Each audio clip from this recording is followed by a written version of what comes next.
everyone, welcome to English Echo. So today we are going to deal with the poem which is written by a famous English novelist and poet, The Self Unseen. അപ്പം നമുക്ക് title നിന്ന് തന്നെ തുടങ്ങാം. Self unseen. ഇതൊരു nostalgic പോയമാണ്. ഇത് എഴുതിയിട്ടുള്ളത് ഇംഗ്ലീഷിലെ തന്നെ അല്ലെങ്കിൽ ഇംഗ്ലീഷ് ലിറ്ററേച്ചറിലെ തന്നെ വളരെ അറിയപ്പെടുന്ന നോവലിസ്റ്റും പോയറ്റും ആയിട്ടുള്ള തോമസ് ഹാർഡിയാണ്. ഇതൊരു 3 ക്വാർട്ടറൈൻ, അതായത് മൊത്തം 12 ലൈൻസിൽ എഴുതിയിട്ടുള്ളൊരു പോയമാണ് ദ സെൽഫ് അൺസീൻ എന്ന് പറഞ്ഞാൽ. നൊസ്റ്റാൾജിയാണ് ഈ ഒരു പോയത്തിൻ്റെ ഓവറോൾ തീം എന്ന് പറയുന്നത്.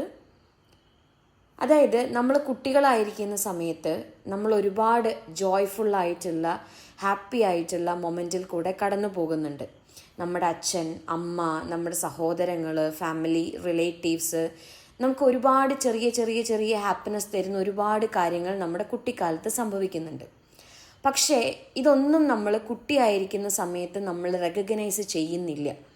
നമ്മളിത് റെക്കഗ്നൈസ് ചെയ്യുന്നത് അല്ലെങ്കിൽ ഇതൊക്കെ നമ്മൾ മിസ് ചെയ്യാനായിട്ട് തുടങ്ങുന്നത്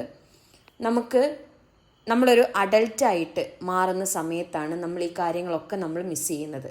ആ സെയിം കാര്യം തന്നെയാണ് തോമസ് ഹാർഡി അദ്ദേഹത്തിൻ്റെ പോയമായിട്ടുള്ള ദ സെൽഫ് അൺസീയിങ്ങിൽ പറഞ്ഞിട്ടുള്ളത്. So moving to the brief introduction.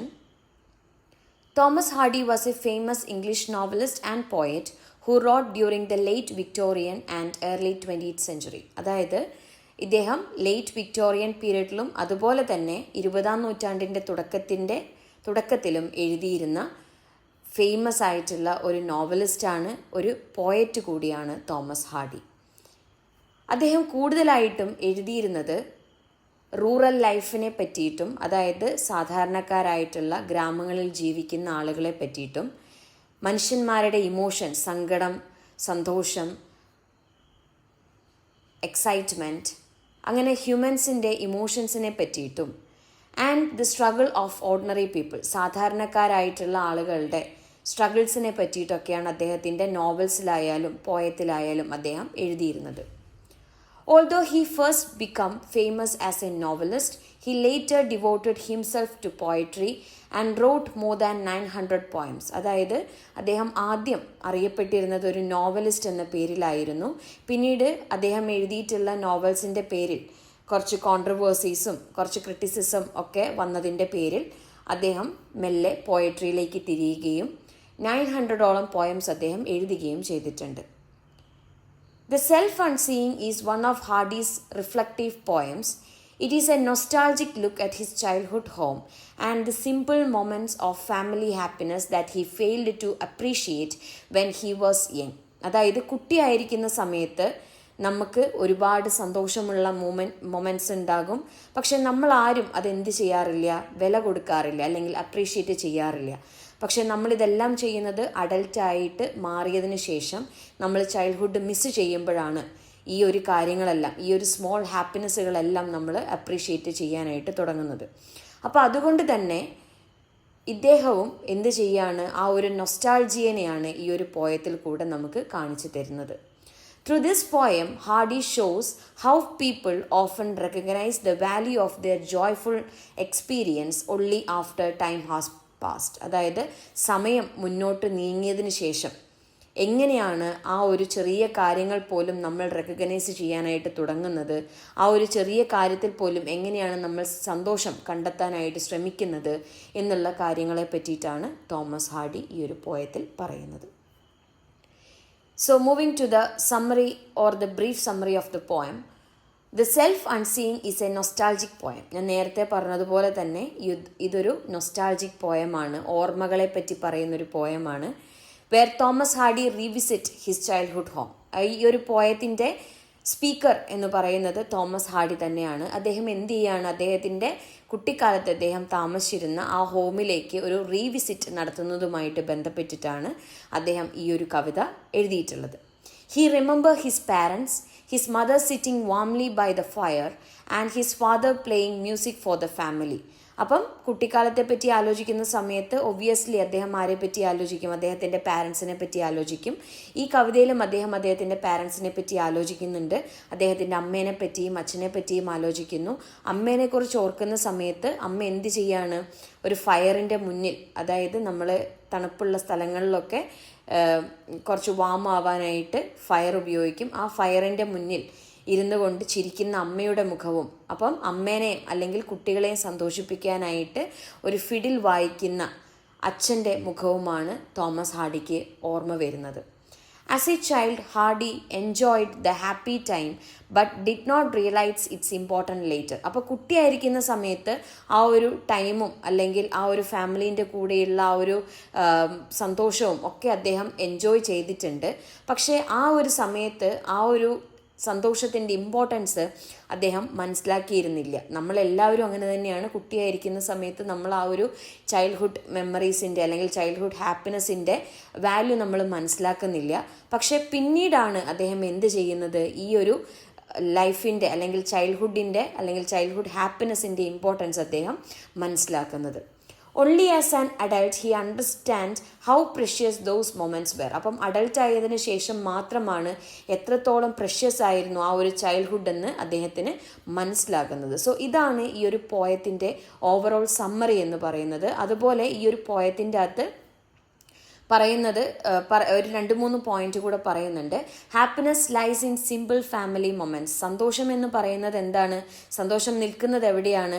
ഫാമിലിയിലെ ചെറിയ ചെറിയ മൊമെൻറ്റ്സിൽ പോലുമാണ്. അതായത് നമ്മൾക്ക് ഒരുപാട് പൈസയുണ്ട് അല്ലെങ്കിൽ ഒരുപാട് ലക്ഷൂറിയസ് ആയിട്ടുള്ള സാധനങ്ങൾ നമ്മൾ വാങ്ങുന്നുണ്ട് എന്നുള്ളതിലൊക്കെ നമുക്ക് അതൊക്കെ ഒരു മൊമെൻ്ററി ആയിട്ടുള്ള സന്തോഷങ്ങളായിട്ടാണ് നമ്മൾ കണക്കാക്കുന്നത്.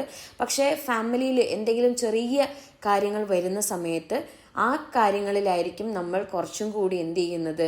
നമ്മുടെ കംപ്ലീറ്റ് ഹാപ്പിനെസ് നമ്മൾ കാണിക്കുന്നത്.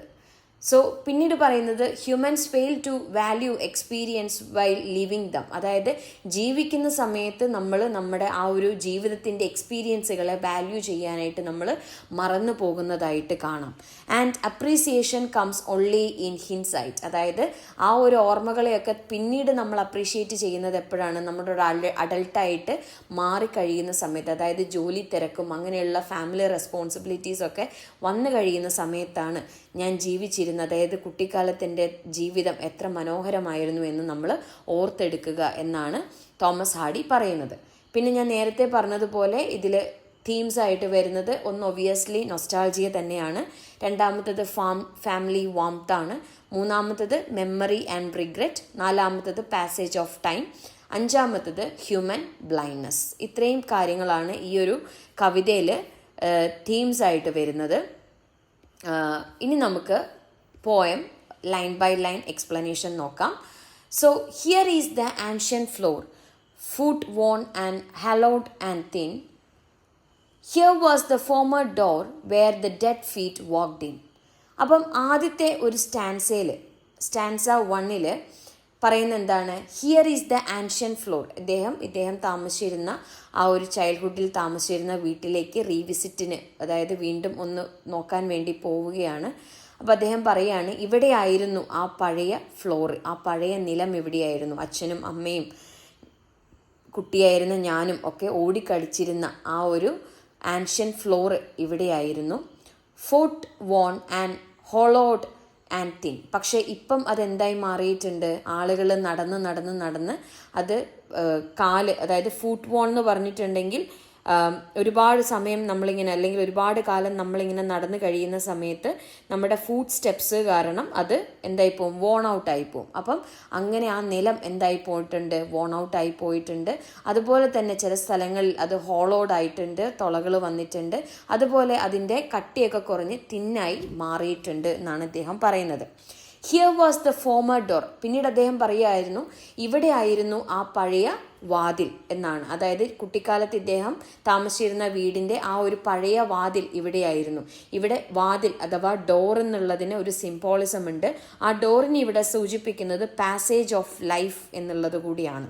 അപ്പോൾ അദ്ദേഹം പറയുകയാണ്, ഇവിടെയായിരുന്നു ആ പഴയ door, where the dead feet walked in. അതായത് ഇവിടെ ജീവിച്ച് മരിച്ച ആളുകളൊക്കെ നടന്നിരുന്ന അല്ലെങ്കിൽ പോവുകയും വരികയും ഒക്കെ ചെയ്തിട്ടുള്ള ആ ഒരു ഡോറ് ഇവിടെയായിരുന്നു എന്നാണ് ഇദ്ദേഹം പറയുന്നത്. Moving to the second stanza. She sat here in her chair, smiling into the fire. He who played stood there, bowing in higher and higher. അതായത് സെക്കൻഡ് സ്റ്റാൻസിൽ പറയുന്നത് അദ്ദേഹത്തിൻ്റെ പാരൻസിനെ പറ്റിയിട്ടാണ്, അച്ഛനെയും അമ്മേനെയും പറ്റിയിട്ടാണ് പറയുന്നത്. She sat here in the chair. അമ്മ ഈ ഒരു കസേരയിൽ ഇവിടെയായിരുന്നു ഇരുന്നു കൊണ്ടിരുന്നത്. Smiling in to the fire, അതായത് തീയിലേക്ക് നോക്കി എന്തോ കാര്യങ്ങളൊക്കെ ആലോചിച്ച് ഇങ്ങനെ ചിരിച്ചുകൊണ്ടിരിക്കുന്ന ആ ഒരു അമ്മയുടെ മുഖമാണ് എനിക്ക് ഓർമ്മ വരുന്നത്. ഇവിടെ ഫയർ എന്ന് പറയുന്ന ഒരു വാക്കിന് സിംബോളിസം ഉണ്ട്. അത് വാംത്തിനെയും ആ ഒരു കംഫർട്ടിനെയുമാണ് സൂചിപ്പിക്കുന്നത്. He who played stood there, അതായത് ഇത് ഫാദറിനെയാണ് പറയുന്നത്. അച്ഛൻ എന്ത് ചെയ്യായിരുന്നു, അവിടെ നിന്നുകൊണ്ട് ഒരു ഫിഡിൽ വായിക്കുന്നതാണ് എനിക്ക് ഓർമ്മ വരുന്നത്. Boeing it higher and higher, അതായത് ഉച്ചത്തിൽ അല്ലെങ്കിൽ ഉറക്കെ അത്രയും ഹാപ്പി ആയിട്ടുള്ള ആ ഒരു ടൈം അല്ലെങ്കിൽ ആ ഒരു മ്യൂസിക് കേൾക്കുന്ന സമയത്ത് ആ ഒരു ഫാമിലിയിലെ ജോയ്ഫുൾനെസ്സാണ് എൻ്റെ മനസ്സിലേക്ക് ഓർമ്മ വരുന്നത്. അച്ഛൻ ഈ ഫിഡിൽ വായിക്കുന്നത് എന്തിനു വേണ്ടിയിട്ടായിരുന്നു, ആ ഒരു ഫാമിലീനെ എൻ്റർടൈൻ ചെയ്യേണ്ടിയിട്ടായിരുന്നു. അപ്പം അച്ഛൻ വായിക്കുന്ന ഈ ഫിഡിൽ കേട്ടിട്ട് അമ്മ ഇങ്ങനെ കസേരയിലിരുന്ന് തീയും നോക്കി ചിരിക്കുന്നതാണ് എനിക്ക് ഓർമ്മ വരുന്നത് എന്നാണ് തോമസ് ഹാർഡി പറയുന്നത്. Moving to the third stanza. Child like I danced in a dream, blessings embalmed that day, everything glowed with a gleam, yet we were looking away. So third സ്റ്റാൻസിൽ പറയുന്നത് child like I danced in a dream, അതായത് അന്ന് ഈ പാട്ട് കേൾക്കുന്ന സമയത്ത് ഞാനൊരു എന്താ പറയുക, കുട്ടികളൊക്കെ ഇത് കേൾക്കുന്ന സമയത്ത് തുള്ളിച്ചാടുമല്ലോ. അപ്പോൾ അതുപോലെ ആ ഒരു കാര്യം എൻ്റെ മനസ്സിൽ എന്ത് വരുന്നുണ്ട്, ഒരു ഡ്രീമായിട്ട്, ഒരു സ്വപ്നം എന്നതുപോലെ ഇപ്പോഴും ഇങ്ങനെ വരാറുണ്ട് എന്നാണ് പോയറ്റ് പറയുന്നത്. Blessings embalmed that day. അപ്പം ആ ഒരു ജീവിതം അല്ലെങ്കിൽ ആ ഒരു ചൈൽഡ്ഹുഡ് എന്ന് പറയുന്നത് എന്തായിരുന്നു, ബ്ലെസ്സിങ്സ് കൊണ്ട് നിറഞ്ഞതായിരുന്നു എന്നാണ് പോയറ്റ് പറയുന്നത്. അതായത് ഇദ്ദേഹത്തിന് അഡൽട്ട് ആവേണ്ടി വന്നു, ഈ ഒരു ചൈൽഡ്ഹുഡ് എന്ന് പറയുന്നത് ഇദ്ദേഹത്തിൻ്റെ ബ്ലെസ്സിങ് ആയിരുന്നു എന്ന് ഇദ്ദേഹത്തിന് മനസ്സിലാക്കി എടുക്കാനായിട്ട്. Everything glowed with a gleam, എല്ലാ കാര്യങ്ങളും ഗ്ലോ ചെയ്തിരുന്നത് എങ്ങനെയായിരുന്നു, ഒരു ഗ്ലീം പോലെയായിരുന്നു. അതായത് ഭയങ്കര തിളക്കത്തോട് കൂടിയിട്ടായിരുന്നു അന്നത്തെ ആ ഒരു കാലഘട്ടം ഞാൻ ഇന്ന് ഓർത്തെടുക്കുന്നത് എന്നാണ് തോമസ് ഹാർഡി പറയുന്നത്. Yet we were looking away, പക്ഷേ അദ്ദേഹം ചോദിക്കുവാണ് yet we were looking away, പക്ഷേ നമ്മൾ ഒരുപാട് അതിൻ്റെ അകത്തുനിന്ന് എന്ത് ചെയ്തിട്ടുണ്ട്, മാറിപ്പോയിട്ടുണ്ട്. പക്ഷേ ഇന്നത്തെ ഈ ഒരു സമയത്ത് ഞാൻ ഇതെല്ലാം എന്ത് ചെയ്യാണ്, തിരിഞ്ഞ് നോക്കിപ്പോവുകയാണ് അല്ലെങ്കിൽ ഓർത്തെടുക്കാൻ വേണ്ടി ശ്രമിച്ചു കൊണ്ടിരിക്കുകയാണ് എന്നാണ് ഇദ്ദേഹം പറയുന്നത്. ദെൻ ഞാനിവിടെ ലൈൻ ബൈ ലൈൻ പോയത്തിൻ്റെ line by line simple explanations കൊടുത്തിട്ടുണ്ട്. ആൻഡ് പോയറ്റ് ലാസ്റ്റ് ആൻസർ ചോദിക്കുന്ന yet we were looking away എന്ന് പറഞ്ഞിട്ടുള്ള ആ ഒരു ലൈനിൽ പോയറ്റ് പറയാണ്, വേറൊരു മീനിങ് കൂടെ പറയാണ്, നമ്മൾ എന്തുകൊണ്ട് ആ ഒരു മൊമെൻറ്റിനെ അല്ലെങ്കിൽ ആ ഒരു ചൈൽഡ്ഹുഡിനെ അപ്രീഷിയേറ്റ് ചെയ്തില്ല, എന്തുകൊണ്ട് നമ്മൾ ആ മൊമെൻറ്റിനെ അപ്രീഷിയേറ്റ് ചെയ്യാനായിട്ട് ഫെയിൽഡായിപ്പോയി എന്നുള്ളൊരു ക്വസ്റ്റ്യൻ കൂടെ അദ്ദേഹം ഈ ഒരു ലാസ്റ്റ് ആൻസറിൽ ചോദിച്ച് വെക്കുന്നുണ്ട്. പിന്നെ ഈ ഒരു പോയത്തിൻ്റെ അകത്ത് കുറച്ച് ലിറ്റററി ഡിവൈസസ് യൂസ് ചെയ്തിട്ടുണ്ട്, ഇമേജറി യൂസ് ചെയ്തിട്ടുണ്ട്. Ancient floor, fire light, music, dancing, ഇതൊക്കെയാണ് ഇമേജറി യൂസ് ചെയ്തിട്ടുള്ളത്.